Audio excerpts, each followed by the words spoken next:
Let's paint Space Marine armor the easy way. My name is Hero Song, and today I'm going to show you how to paint super smooth Space Marine armor that will pop on the table. And we're going to do all of this in 4 simple steps that all combined take less than an hour. The 4 steps we'll use are base coat, sponge, smooth, and highlight. I'm going with a Black Templar scheme, so black armor for this Blade Guard veteran model, but you can do this method with any color combination. I'm going to be using 4 colors here, a base coat of black, and then 2 dark grays to build up the midtone and highlight. Then a light gray is what we'll use to do the edge highlights and really make this thing pop at the end. So we've already gotten rolling in step 1, base coat. I'm applying my black base coat over my black primer in a couple slightly thin layers. It's worth noting a few things here. The first of which is that picking a primer color that's relatively close to whatever color you're trying to paint with makes this step significantly easier. If for whatever reason you can't find a primer that matches your color of choice, I think black is a pretty good general option. It's good at hiding mistakes and keeping the recesses of your models nice and dark. Also, you'll notice that I'm painting the armor before anything else on this model. This is really important because of a few of the steps that we'll be using. They can be a bit messy, so it's nice to not have to worry about any of our mistakes bleeding into other areas in the model. Generally, I recommend you paint your model one section at a time to completion before moving on to the next section. And you should always start with the biggest sections first and move up to the smaller and higher up ones as you go along. With all that said, the base coat is complete, so now it's time to move on to step 2, sponge. If it's not obvious, we're gonna need a sponge for this step. I got this sponge at Hobby Lobby for very cheap, but really any old bit of sponge, preferably a painting sponge, will do just fine. We want to tear a little bit of sponge off and use our fingers to compress it into sort of a ball shape, which is what we're going to use to apply paint to the model. Clamp that ball shape in a pair of tweezers and we're ready to go. After getting a little bit of water onto the sponge and wicking some off onto our hand, we want to grab a bit of paint out of the pot and dab it onto our wet palette. We're just looking to apply a thin layer of paint here, so we want to make sure we're not grabbing too much paint at a time. If we do, we can always wick a little bit off onto our hand to make sure that we're applying just a very, very thin layer to this model. We want to use a light dabbing motion to apply paint to the model. Emphasis on the light part, because we really want to try and keep this coat of paint only on the raised areas of the model. This step is relatively similar to a dry brush, but I personally think that the sponge makes life significantly easier. Sponges are just a little bit easier to work with than dry brushes, and an added benefit is that they're better at hitting flatter areas than dry brushes are. Space Marines have many areas on their armor that are a bit flat, like for instance this shield. A dry brush might struggle to get paint onto the whole shield, but a sponge does it quite easily. Alright, thin coat number 1 down.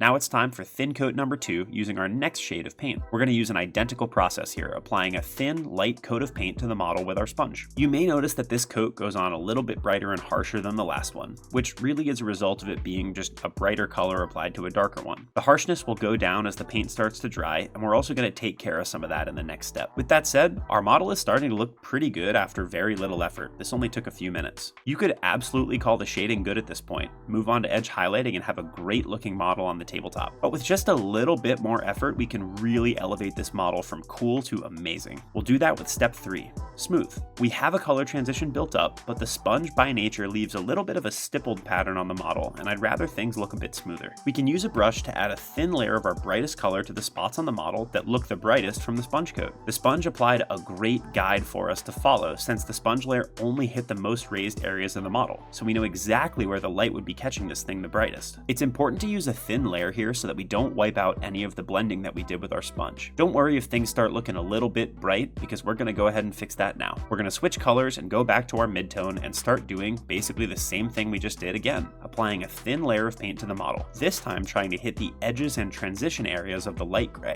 This can be a bit of a judgment call where exactly this paint should go, but a good rule of thumb is that we never want our brightest color to directly touch our darkest color. It should always have a layer of our midtone in between to really sell the smoothness of our color transition. And now, once that's done, we want to jump back to our darkest color, and once again, we'll apply a thin layer of paint, this time in the lowest down and darkest places of our model. We're really looking to apply this paint anywhere the transition is looking a bit sharp between our midtone and dark color, or any recesses where things have gotten a bit too bright. Again, this can be a judgment call, but generally speaking, anywhere that's not facing upwards should be a bit darker than anywhere that is. A stark contrast between dark and light areas of our model are really what make it stand out on the table, so we want to make sure and help grow that contrast. Alright, now that we've gotten a beautiful and smooth depth of color built up on the armor, it's time for step 4, highlight. This one is pretty straightforward, but definitely takes time, practice, and patience to get right. We're going to pick out the highest and sharpest edges of our model with our brightest color to really give it some pop on the table. We want to use our sharpest brush with a bit of water mixed into the paint so that it really comes off the brush smoothly. We shouldn't have to use any pressure at all on the brush if we've gotten the texture of the paint correct. If the paint's too watery, it's going to bead up a little bit coming off of the brush and be really hard to control. And if it's too dry,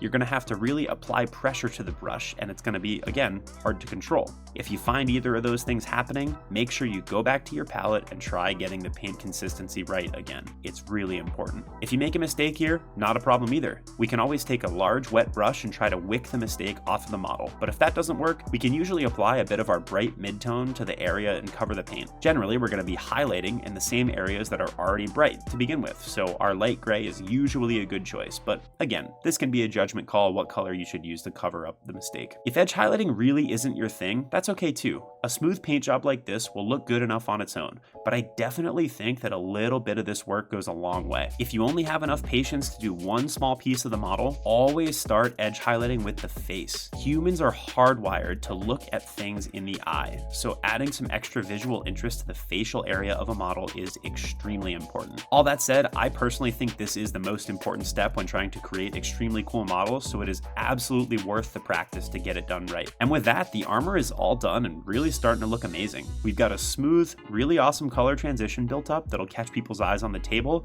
and some nice highlights to really draw everything together. I went ahead and painted the rest of this model off camera, but I used a lot of the same techniques mentioned in this video and also others on my channel, so feel free to go check those out. But if there's something specific you're wondering about, please let me know in the comments section and I'll try and get back to you. All that said, this model is looking amazing and it took less than an hour to paint up the armor and just a few more hours to do all the rest. I really love how it turned out and I hope you found success too. Thank you so much for watching. I have a bunch of cool videos planned that'll be coming out this summer, so definitely check back in for those. Once again, my name is Hero Song and I'll see you next time. Bye bye.